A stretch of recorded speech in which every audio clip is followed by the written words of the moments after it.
Hello, Aries. So lovely, lovely to be with you again. We're going to do a full moon reading. I felt called by Spirit to share some guidance around the full moon. I'm not an astrologer, but this full moon on the 14th in Pisces is, from everything I've read, it's going to be pretty intense.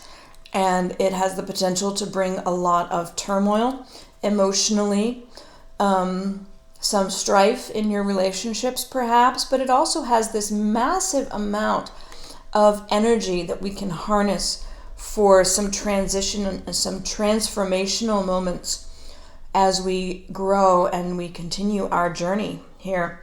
So I'm going to be pulling a few cards and getting some guidance from Spirit for every sign for the full moon. We have some new decks today. We have the Crow Tarot by MJ Cullinane. I just got this recently and it's gorgeous. You'll see the art is really stunning. We're going to be using the Linestrider Tarot, the one I normally use. We'll also pull from the Oracle of Mystical Moments, and we'll pull from the Making Magic deck by Priestess Moon. I think you can get all of these on Amazon. So let's just jump right in there. This is a general reading. It's not going to be relevant to all of the Aries out there, but for the Aries Sun, Moon, and Rising, for whom it does seem to be relevant, I hope there will be some useful guidance here for you on how to weather the potential storms and harness the magnificent energy of this Pisces full moon. I'm going to take the first three off the top. We have the Ten of Swords. We have the Four of Swords. There's a lot of air energy here. We have the Hierophant. So, right off the bat, I'm seeing potentially for you, Aries, you're reaching the end of something. Something's been quite exhausting. It has left you feeling defeated in some way. But this energy around this full moon is going to help you start to heal. You have reached the end of whatever this situation is. It's been difficult, but it is ending. And although there may be pain there, it's something you need to face. There's some truth you need to face so that you can move on and you can heal and you can move yourself out of a situation of conflict. This Four of Swords talking about taking a rest, trying to recuperate.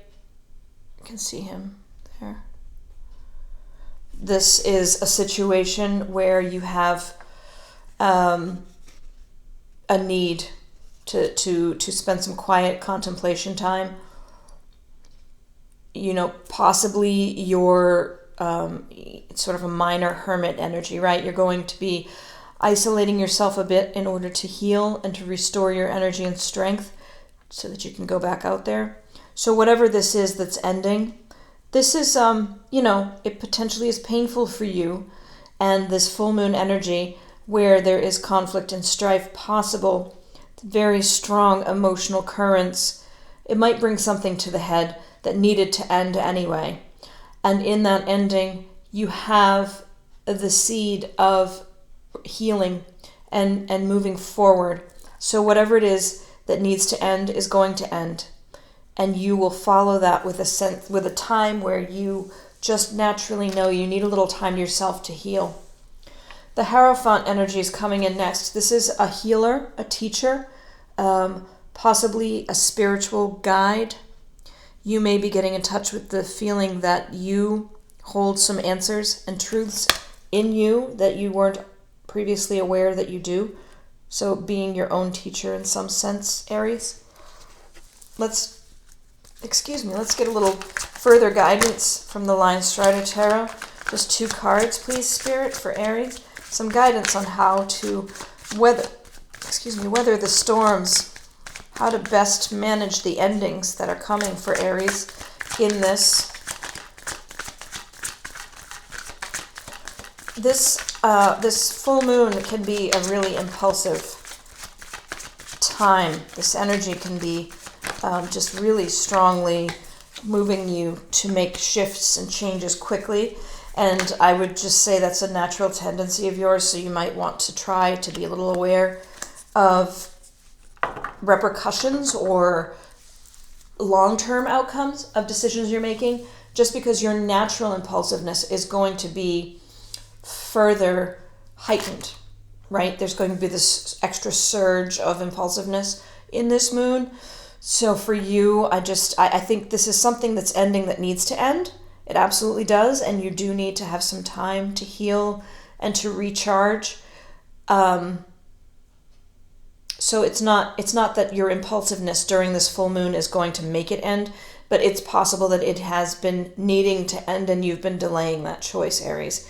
And this full moon energy is just going to make sure that happens. So we have, again, the Four of Swords. Wow. This Four of Swords, again, the Four of Swords is a really, really strong message from Spirit, Aries. Give yourself time to rest and recover and heal. Temper that impulsive urge to just jump to the next thing. No, something really significant is ending. Something, yeah. I mean, with this appearing twice, with that guidance for you to rest, recover, refresh, I think this is a significant thing that's ending, Aries, and I'm not sure what it is, but you need some time alone. And the Nine of Wands energy here indicates also that, you know, you've been fighting a pretty significant battle here. You have had some success. You've been very resilient, and you might be feeling like, you're just coming off what felt like a battle that you just couldn't take on because you'd already fought so long and you're so exhausted, and there's just one more challenge popping up. And maybe that's coming now with this full moon. Something is shifting, something's happening that makes you feel like, you know what? I know I had a goal. I know I had an end in sight. I know there was something I was working toward here. But I just can't do this anymore. And thus, you reach your end. That Ten of Swords can have a sense of failure and defeat to it. I don't think Spirit wants you to focus on that. I think you may be naturally feeling like because it ended, you failed somehow.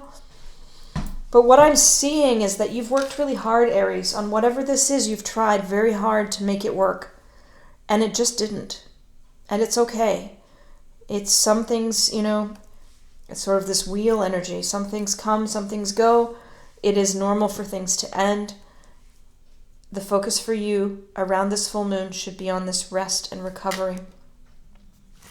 I'm going to pull one of the Oracle of Mystical Moments cards. If one jumps out, that's great. Oh, there we go. This is your guidance from Spirit.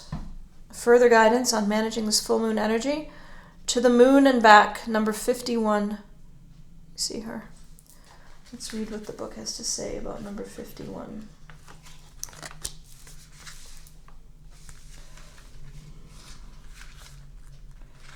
All right, Aries. Desires, wishes, and longings. Look at this woman sitting on a swing, shaped like the moon. She gazes longingly into the distance, as if she would like to be somewhere else. Although her skirt is made out of feathers, she stays seated and does not fly away. This card speaks about strong desires. Sometimes we crave what we don't have. Instead of taking action, we remain passive and let our dreams fall unknown. Let the powerful magic of the moon reveal any unpredictable desires. Wow. Okay. So in this quiet time of contemplation around the full moon, after this ending has occurred, you're being asked to listen to your heart, to acknowledge your desires. Aries, focus. Can't get it to focus. There is something that you want to fly off toward, but you're holding yourself back. And I'm not sensing that you're meant to be flying toward it during this full moon, but you're meant to use the energy this full moon is bringing to support you in the confidence need to move in the direction of your dream. That's what I'm seeing. So whatever is ending is going to end either way. The full moon is just exasperating and sort of accelerating the timeline perhaps on something that is ending. You've been fighting too long to make something work so that the goal has lost its meaning. And now at this full moon you're resting so that you can go after what you really want. And what I get here is the sun. The golden energy of the sun brings fame and fortune. So there could be some aspect of fame and fortune involved here. It could be just that Spirit is saying you're using the energy of the moon in this card, but don't forget you also have the energy of the sun. You have the entire universe supporting you, Aries, as you make the changes you need to make to move in the direction that your life path is meant to follow. So it's not a bad reading. I think you're going to have a little bit of emotional upheaval during this time. Fire being dunked into all the water of this Pisces full moon, but you'll make it through. And I think this guidance from Spirit should certainly help. Your focus needs to be on the resting and recovering. Absolutely, with the double appearance of the Four of Swords, that's the message I'm getting for you. All right, so that's our full moon reading for you, Aries. Thank you so much for sharing this time with me. I really do feel so honored to be able to share these messages in this format. If this message spoke to you, I'd love to have your feedback. Please like, share, subscribe to the channel. When you subscribe, if you click the bell button, you'll get notices when we post new videos. And we will be posting at least one video a week going forward, as we have been the last couple of weeks that we've been sharing. I think that we'll have these little extras sometimes with the full moons. I like doing these. This is really useful information, I think, that's coming through from Spirit for you all. So thank you again. I hope you have a wonderful full moon. Hope you have a chance to get out there and just bathe in the moonlight for a while, Aries. Try it if you've never tried it before. It's quite fantastic. And I send you off now, I guess, with many blessings.